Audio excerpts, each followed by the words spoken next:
In Michigan, you can feel the energy everywhere in the fresh breeze of a riverfront stroll or nightlife that hums with electricity. Let it bring you together in pure Michigan. Find your season at michigan.org. When you need to build up your team to handle the growing chaos at work, use Indeed Sponsored Jobs. It gives your job post the boost it needs to be seen and helps reach people with the right skills, certifications, and more. Spend less time searching and more time actually interviewing candidates who check all your boxes. Listeners of this show will get a $75 sponsored job credit at Indeed.com/podcast. That's Indeed.com/podcast. Terms and conditions apply. Need a hiring hero? This is a job for Indeed Sponsored Jobs. Frank Smythe had to stop. He was 28,000 feet up Everest and fading. He knew if he closed his eyes, he wouldn't open them again. Lots of climbers took their last breath right here. Some were still frozen in the ice. But his partner wasn't worried. They just needed a break and a bit of food. Frank broke a mint cake in half and held a piece out. But nobody was there. But Frank knew he wasn't alone. He experienced something thousands of people in danger experience, an unseen presence, calm and familiar, always there when you're about to die. Scientists call him the third man.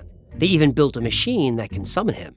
But what the machine creates and what survivors describe, they are two very different things.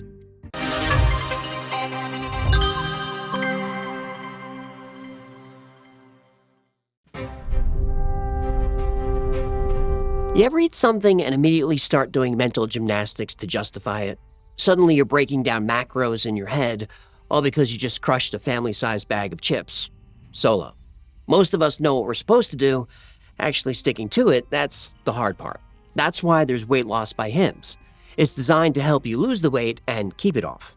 Hims now offers access to an affordable range of FDA-approved GLP-1 medications, including the Wegovy pill at its lowest price ever and the Wegovy pen. With Wegovy at Hims, you can lose up to 20% or more of your body weight when combined with diet and exercise. It helps regulate your appetite so you eat less, making success actually feel doable. And it's the first ever and the only GLP-1 available in a pill for weight loss. No needles involved.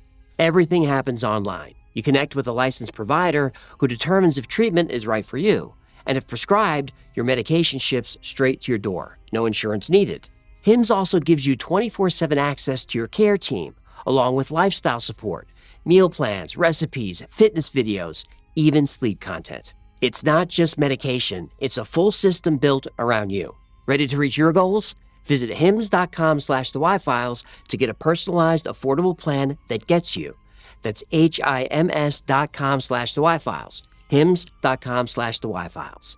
Weight Loss by Hims is not available in all 50 states. Wegovy is the registered trademark of Novo Nordisk AS. To get started and learn more, including important safety information, Wegovy clinical study information, and restrictions, visit hims.com.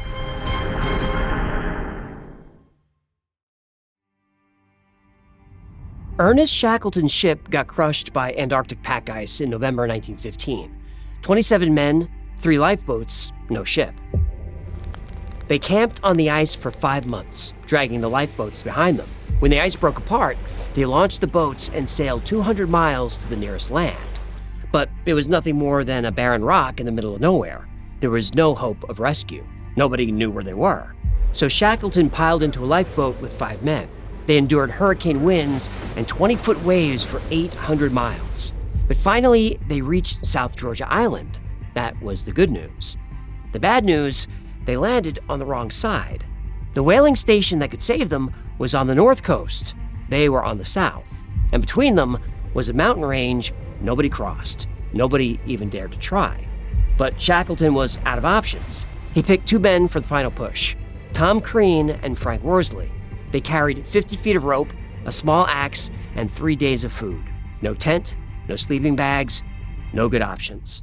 If they stay, they die. Yeah, I saw MacGyver get off an island once. All he had was a kazoo, a dental dam, and an extra rigid churro. A rigid churro. Well, it wouldn't work with a flaccid churro. Okay. But it's nothing to be ashamed of. It happens to everybody's churro once in a while.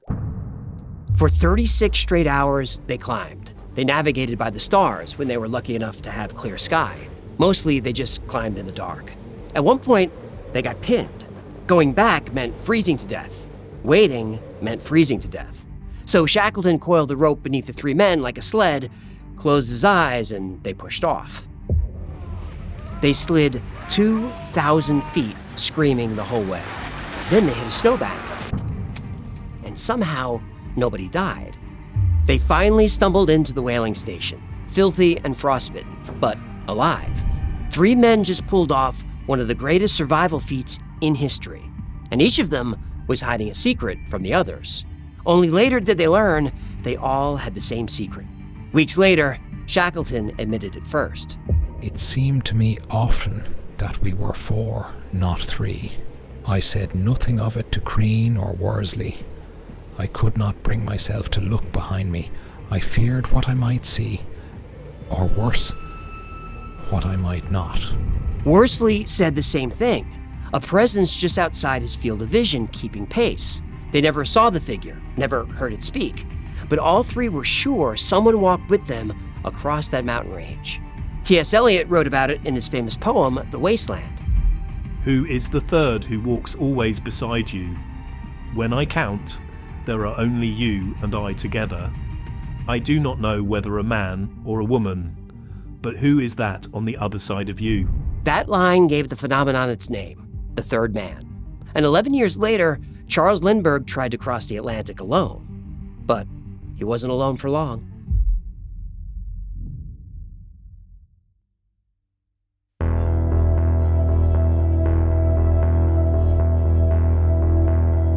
On May 20th, 1927, Charles Lindbergh climbed into a single-engine plane at Roosevelt Field on Long Island. He was going to fly nonstop to Paris, 33 hours over the open ocean alone. Plenty of pilots had tried, none made it. Oh, you're talking about Sister Betrell. What? You said a nun made it. Sister Betrell is the only flying nun I know. No, none as in no one. How dare you? Sally Field is not no one. I like her. I really like her. The problem started before he left the ground. By the time he hit the Atlantic, he was on his second straight day without sleep. 22 hours into the flight, he felt himself slipping. As a last resort, he pointed the plane straight down and dove. And just before hitting the water, he pulled up and flew so low that waves splashed into the cockpit. Even the icy water wasn't enough. Lindbergh was going to crash, and he knew it. Then, just before he surrendered, the cockpit filled with people. Not one presence, many. Lindbergh called them phantoms. They sounded calm, friendly, even familiar. They pointed out a navigation problem. They helped him change course. And even though there was nothing behind his seat but fuel tanks and not enough room to stretch his legs, he could feel them, all of them, all around him, keeping him company, keeping him awake, keeping him alive. These phantoms speak with human voices, friendly, vapor-like shapes, without substance, able to appear and disappear at will. I am flying in a region beyond the range of human experience, where time and space seem to have altered. The phantoms stayed for hours. They were comforting. They said he was going to be all right. Then just over the horizon, he saw white waves crashing against the green coast of Ireland. Land. Lindbergh felt a rush of adrenaline, or relief. It didn't matter. Fuel levels were good, instruments were working, and the landing strip was in sight. He was going to make it. That's when Lindbergh realized something. The voices were gone. 1 minute the cockpit was full of people, then nothing. Lindbergh was alone. And after 33 hours in the air and almost 60 hours without sleep, Charles Lindbergh landed safely. He crossed the Atlantic. He made history. He became one of the most famous, admired men in the world. He published books. He gave hundreds of interviews. And through it all, he never mentioned the voices, not once. But 26 years later, Charles Lindbergh took another risk. This time he risked his reputation. In 1953, he wrote The Spirit of St. Louis. And this wasn't a story of bravery and triumph. Lindbergh wrote about his early struggles and regrets. And he wrote about that flight in 1927 when invisible voices saved his life. He was worried he'd be mocked for mentioning the third man. Instead, he won the Pulitzer Prize. 43 years later, on the tallest mountain wall in the world, the third man appeared again. But this time, he couldn't save everyone.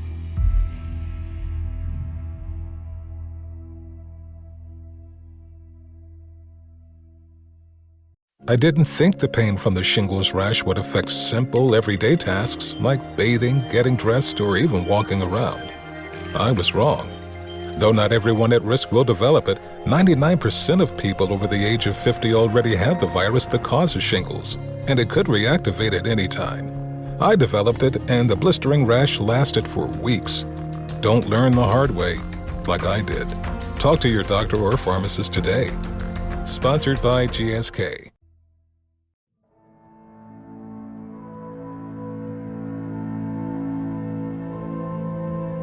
On June 29, 1970, Reinhold Messner and his brother Gunther reached the summit of Nanga Parbat in Pakistan, nicknamed the Killer Mountain for its long, deadly history. They should have been celebrating. They just became the first people to climb the tallest mountain wall on Earth, 1,500 feet of vertical rock and ice. Night gathers, and now my watch begins. It shall not end until my death. Here he goes. I shall take no wife, hold no lands, father no children. You done? Oh, I was going to the world punishment. Take no wife, father no children. I'd do that right now if I could. Oh, you didn't get your alimony check? Don't blame me. Blame the raven. Climbing to the top was easy, but now Gunther was in trouble. He felt dizzy, his vision blurred. Fluid was leaking into his lungs, and he knew what this was. Altitude sickness. He didn't know how bad, but he knew he couldn't make the climb back down. So Reinhold made a call. They descend a different side of the mountain. It was a shorter climb, but that's about all they knew about the terrain. They weren't prepared to take a different way down. But this was Gunther's best chance to live. They started down slowly, but still, Gunther couldn't keep up. Every time Reinhold turned to check on him, he was farther and farther behind. They were 1,000 feet in the air. Reinhold started to panic. That's when he noticed the third climber, not ahead or behind, just to his right, a few steps back, just outside his line of sight. Reinhold never saw the figure directly, but it kept pace, steady and calm, for hours. Suddenly, there was a third climber with us, descending on my right side. I could sense his presence. But the third man couldn't save everyone. Near the bottom of the mountain, an avalanche hit.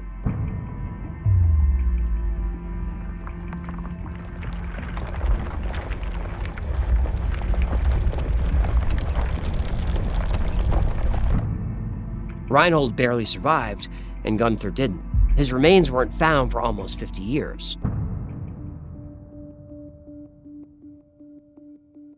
In 1985, two British climbers, Joe Simpson and Simon Yates, were coming down the west face of Ciula Grande when Joe slipped and shattered his leg. This was a bad one. Bone was poking through the skin, and they were 20,000 feet up, so there'd be no rescue. So they worked out a system. They had a 300-foot rope, one end tied around each man. Simon would lower Joe down slowly, let him get in place with his good leg, and then follow down.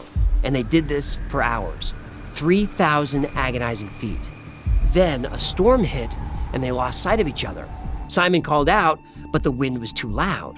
Suddenly, Simon felt the rope snap against his ribs as it went taut. A gust knocked Joe off the mountain, so his full weight was pulling on Simon.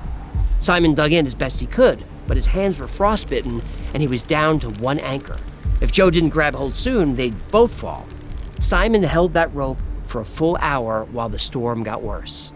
Then he heard a dull scrape. His last anchor was starting to give. He still couldn't see Joe. He screamed. He begged. Nothing. Another gust of wind roared through, and the anchor slipped again. If Simon waited any longer, they'd both die. He had only one terrible option. He cut the rope.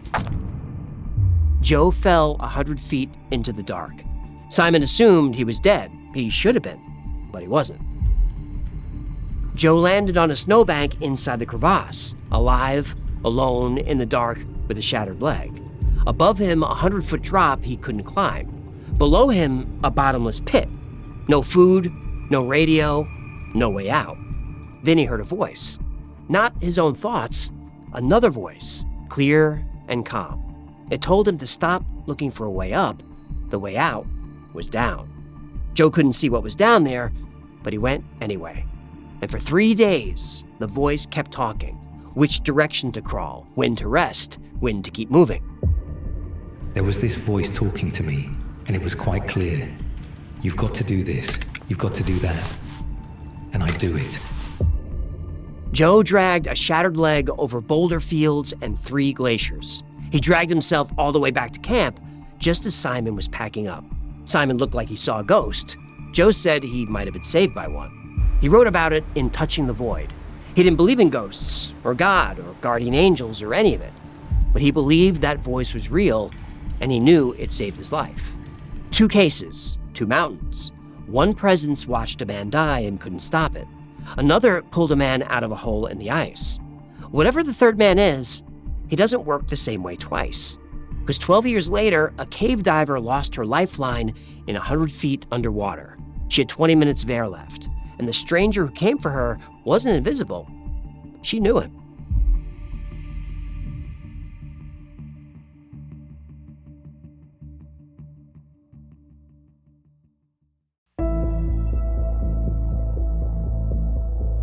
In 1997, Rob Palmer was one of the world's leading experts on blue hole diving. He'd spent years mapping underwater cave systems other divers wouldn't touch. That summer, he went on a dive in the Red Sea, and he never came back. A few weeks after Rob died, his widow got back in the water. Stephanie Schwab was a geologist. She studied the underwater caves of the Bahamas, same territory her husband worked. She'd been in those caves dozens of times.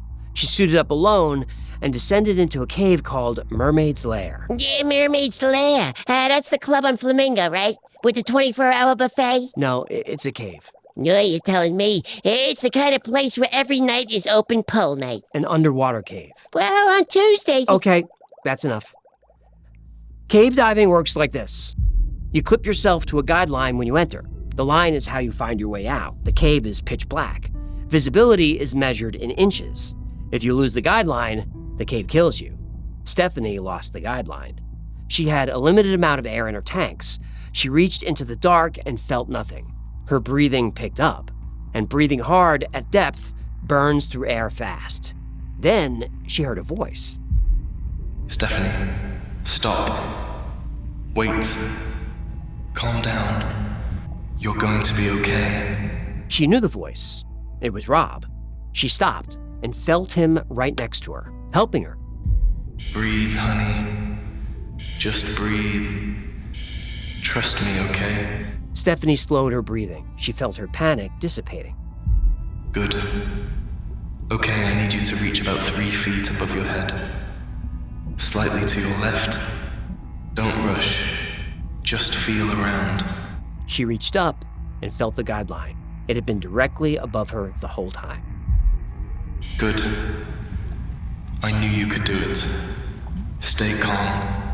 You have plenty of air. You've done this 100 times. Follow the line. Don't rush.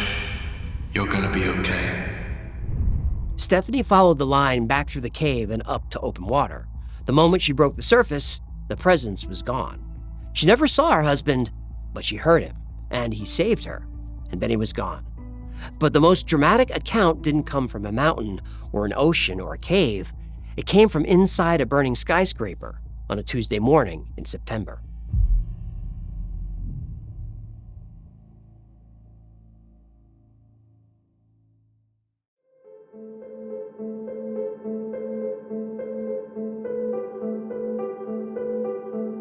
September 11th, 2001, 9:03 a.m. The second plane hit the South Tower between the 77th and 85th floors. Ron DeFrancisco worked for Eurobrokers on the 84th floor. When the plane hit, he was below the impact zone by just a few floors. The people above him were dead, or were gonna be. He started down stairway A. He made it a few floors down and ran into 2 people coming up. They told him the stairway below was gone, consumed by fire. The smoke made the air unbreathable. The group turned around and headed for the roof, hoping for a helicopter. Ron followed them up a few floors, but then he stopped. The roof was the wrong choice. He didn't know why. He turned around and went back down into the smoke, alone. The smoke was thick enough to blind him. A collapsed section of wall blocked the stairs. He tried to climb over it. He couldn't breathe. His lungs were burning, so he stopped. He sat down and decided this was where he was going to die. He thought about his wife, thought about his kids, and then he heard a voice. Get up, Ron. Get up. You can do this. Ron felt a physical presence next to him, but nobody was there. I was led to the stairs. I don't think something grabbed my hand, but I was definitely led. The presence guided him down through smoke and fire. At one point, it led him directly into the flames. Nobody sane runs toward fire, but Ron did. His hands burned, his face burned, but he made it past the impact zone. Then the voice disappeared.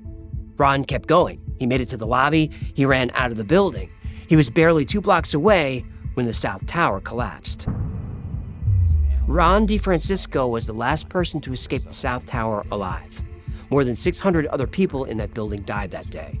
Everyone above the 78th floor, everyone who headed for the roof. Ron says he wouldn't have made it without the presence he never saw, but felt. Journalist John Geiger spent 5 years collecting accounts like these. Climbers, sailors, soldiers. He found hundreds of cases and published them in a book called The Third Man Factor.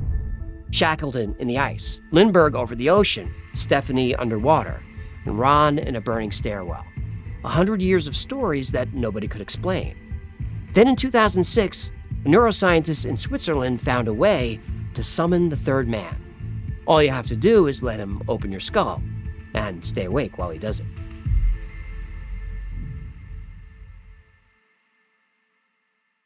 Amazon presents Jeff versus Taco Truck Salsa.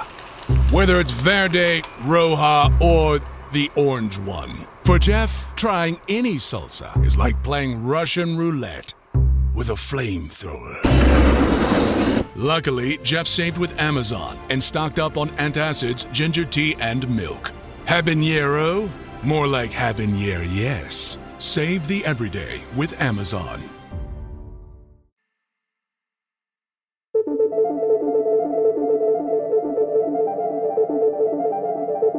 You're 22 years old with epilepsy. You're lying on an operating table. Your skull is open.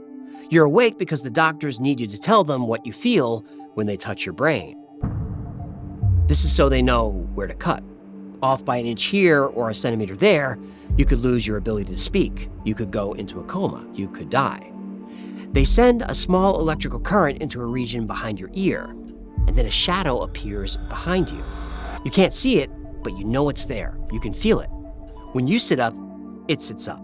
When you lie down, it lies down behind you and wraps its arms around you. Then the doctors turn off the electricity and the shadow goes away. You don't feel the presence anymore. Current on, presence. Current off, nothing. Every single time. They summoned the third man. The neuroscientist running that surgery was Olaf Blanc, and until that moment in 2006, nobody knew where the third man came from. Blanc's team stimulated the part of the brain that tracks where your body is in space, the left temporoparietal junction. Tuna fried potato funyun. Temporoparietal junction. What'd I say? It takes signals from your muscles, your inner ear, your eyes, your skin, and it builds one picture of where you are and what you're doing. When that system breaks, from exhaustion, oxygen deprivation, extreme cold, or an electrode, the brain builds that picture of you twice. And you're aware of both, but it feels like the second presence belongs to someone else. In 2014, Blanc took it further. His team built a robot to mimic human movement. Blindfolded volunteers stood in front of one robot and behind another, like waiting in line. The subject then taps the robot in front of them on the shoulder. The robot behind copies this in real time and taps the subject on the shoulder. Fine. But when the robot's reactions were delayed, just by half a second, volunteers felt something. A presence behind them, not the robot, a presence, sentient and aware. Some got so disturbed, they asked to stop. 2 subjects felt even more than one presence in the room, all from half a second delay. Blanc's team built a machine that could create the third man on demand. The third man experiment proved that when the brain's prediction of sensation is interrupted, it attributes those sensations to an external agent, in other words, the third man. But there's a big problem with this theory. That's not how the third man works at all.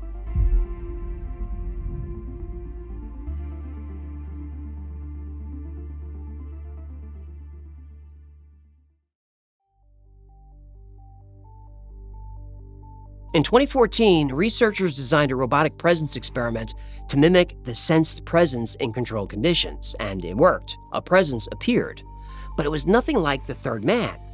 Subjects described a shadow entity that made them uncomfortable, even frightened. That's not how the third man works. He doesn't create fear, he takes it away. Every survivor describes a calming presence, supportive and encouraging. The mechanism matched, the experience didn't. So, is the third man real? Well, let's break it down. The skeptical explanation is clean. Under extreme stress, the brain misfires. It hallucinates a second person built from its own signals. Blanc proved it by stimulating the temporoparietal junction. Complimentary pirate luncheon. Never mind. Electrode on, ghost appears. Electrode off, gone. His team reproduced the effect in healthy people in minutes. The third man is the brain talking to itself and not recognizing its own voice. And that explanation fits every survivor. Shackleton had been awake 36 hours in sub-zero cold. Lindberg hadn't slept in over 2 days. Joe Simpson was hypothermic with a shattered leg. And Ron DeFrancisco was breathing smoke and carbon monoxide. But the glitch theory can't explain the most important part. The third man is helpful. Hallucinations from oxygen deprivation are chaotic. Melting walls, hostile figures, panic. The third man is the opposite. He's calm. He gives directions. He knows the way out. And he's consistent. In 1943, the British neurologist MacDonald Critchley interviewed almost 300 shipwreck survivors. This was 60 years before Blanc picked up an electrode. Critchley found the same pattern. Calm presence, specific guidance, disappears when the danger ends. Christians and atheists, 1916 and 2001. Mountain climbers and office workers. All of them describe the same thing. And there's one more theory worth mentioning. In 1976, psychologist Julian Jaynes argued that ancient humans didn't have the kind of internal experience that we have today. They heard voices, commands from the right hemisphere of the brain, and interpreted them as gods. Jaynes called it the bicameral mind. The theory says that under extreme stress, the brain reverts to that older operating system. The command voice comes back. It sounds like science fiction, but it fits these theories better than a misfiring brain does. But here's the question nobody can answer. If the brain makes the third man, why does it make him a savior? Evolution doesn't usually build backup systems that switch on at the moment of death, unless they work. Systems that are calm, specific, directional. Systems that know which way to crawl, which way to walk, which way to swim in the pitch black. If the third man is a malfunction, he's the most useful malfunction in the history of biology. If the brain is doing this on purpose, then we're looking at something in human consciousness that science hasn't mapped yet. Something that knows you need help, and something that shows up on time. Something that leaves when you're safe. The survivors know what they felt. The scientists know what they can prove. And somewhere in the gap between those two things, on a mountain, in a cockpit, inside a cave, in a burning stairwell, the third man was there. And I don't need science to explain the third man. I don't care who he is. I'm just glad he's there, waiting and watching, ready to step in when you need him most.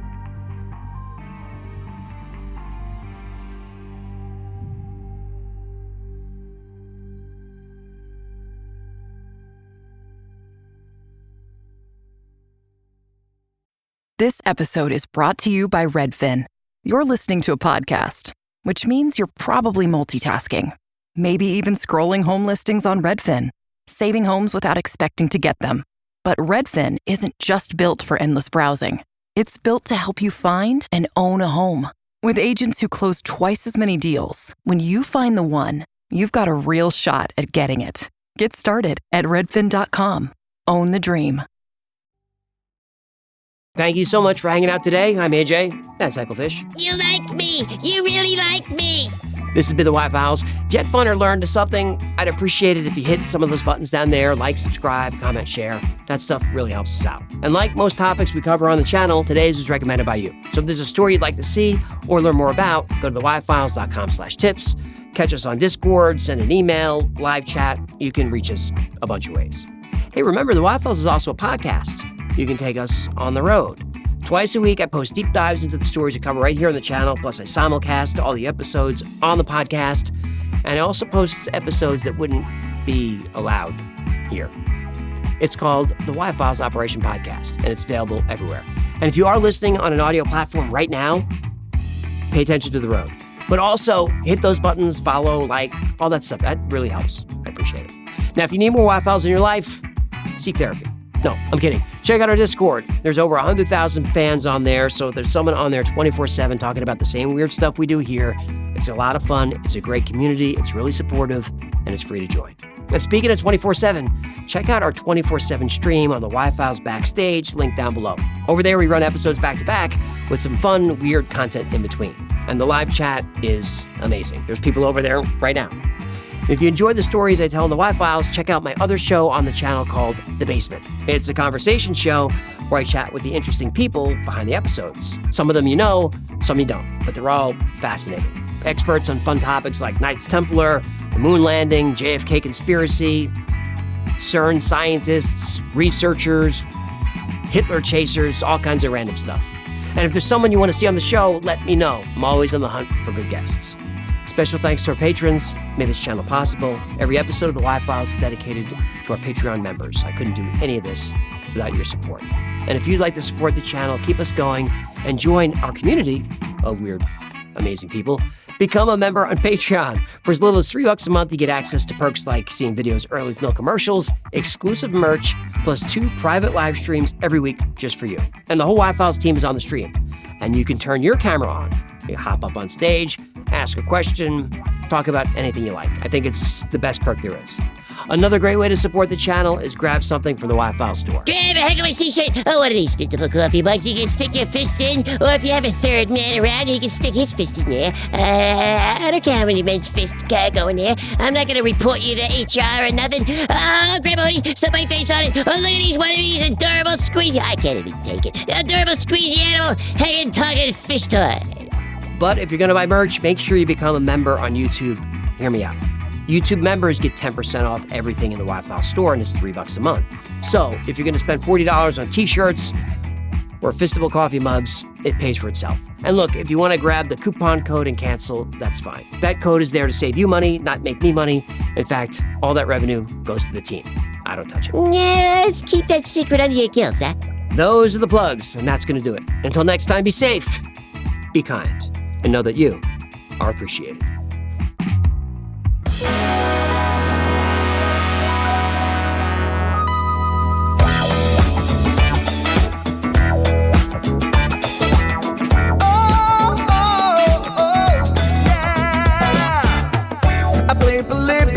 In Area 51, a secret code inside the Bible said I would. I love my UFOs and paranormal fun, as well as music, so I'm singing it like I should. But then another conspiracy theory becomes the truth, my friends, and it never ends. No, it never ends.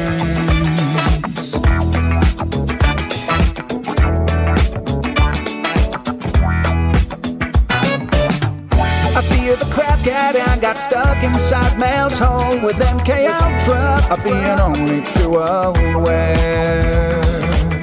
Did Stanley Kubrick fake the moon landing alone on a film set, or were the shadow people there?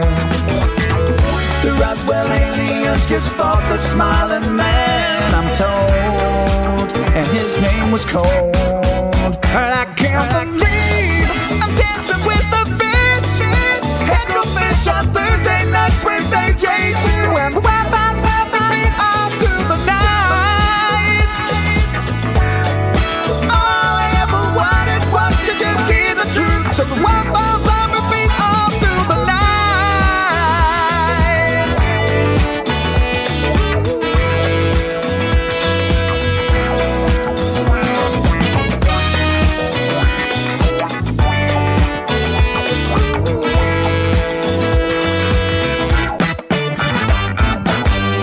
The Mothman sightings and the solar storm still come to Agatha, the secret city underground.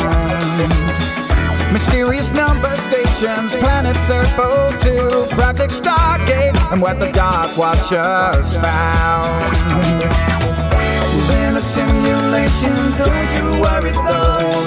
The Black Knight satellite, it's over.